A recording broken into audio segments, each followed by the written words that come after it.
The city is in denial. Will you tell me about that shelter near Loaves and Fishes? Yeah, there's one that was built and ready to use for homeless people to go to. The city will not entitle it. They will not allow anybody to open a shelter in this district. This is the problem. It's something we call NIMBY. That stands for not in my backyard. What that means is, yeah, we'll take care of the homeless. Go do it in their district. Don't do it in mine.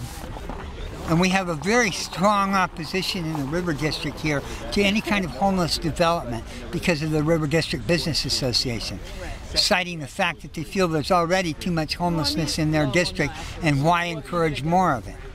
This is what they call magnet theory. If you build it, they will come. Well, I got news for the River District. They're already here. They have been for decades, and you continue to ignore the situation so it continues to grow. But what you need to do is find a way to solve this problem and stop pushing it off onto somebody else. Pushing it onto another city or another district is not the solution. The solution is to make a place for people to go. Now, we had a pretty good place where we're standing right now.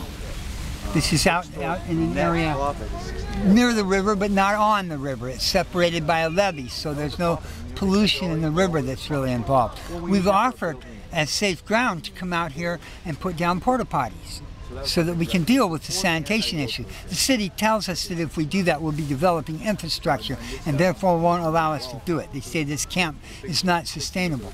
Well, I would like to ask Councilman Cohen, who says this is not sustainable, just exactly what he does consider to be sustainable. He keeps telling us what won't work, but he hasn't come up with one single plan that will work. We have. Safe Ground has.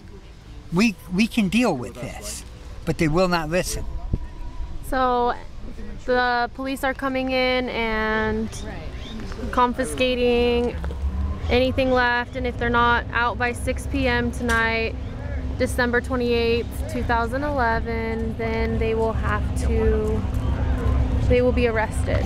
The people that are standing here will be arrested. The people that are not here will have their possessions seized and taken. What they will do with them after that, we're not too sure. They say we can pick them up at the property storage facility, but we have yet to see that. I don't see how they're going to identify who belongs to what, the way they're bagging it up. It's not like they have a name they can put on it, because many people that were in Safe Ground left today because they're trying to improve their situation.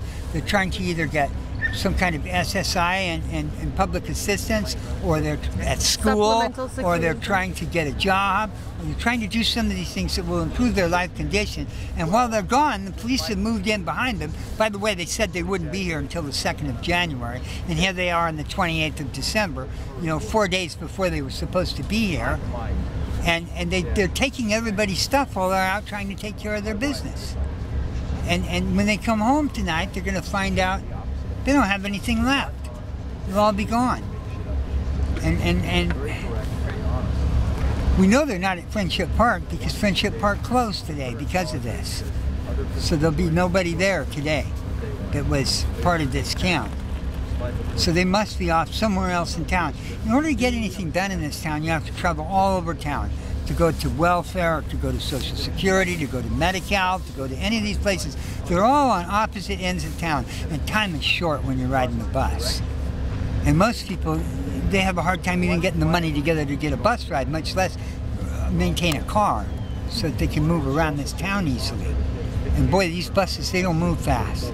I can get almost anywhere in this town faster on a bicycle than you can on a bus. That's how slow they are. So what about your stuff? Where have you been living? And I'm in an apartment now. I'm out here because I'm the president of Safe Ground, and because these are my friends out here. These are my people. One thing about these people that I found after living in this homeless community for like 8 years is that they take care of each other. You know who your neighbor is. It's not like you're in a box. The apartment buildings I live in, I can hear through the floors and through the walls what's going on in my neighbor's apartment, and I don't even know what those neighbors look like. I've never even seen them, but I sure know a lot about what's going on with their finances, their love life, and a whole bunch of other things that I don't even want to know about. But it comes through the walls at such a volume that I can't ignore it. And this is the way it is in modern America, is we've all been separated from one another into little cubicles, into little boxes, so that we don't ever really get to know each other. In a camp like this, people know each other. You know who your neighbors are. You know what they're all about.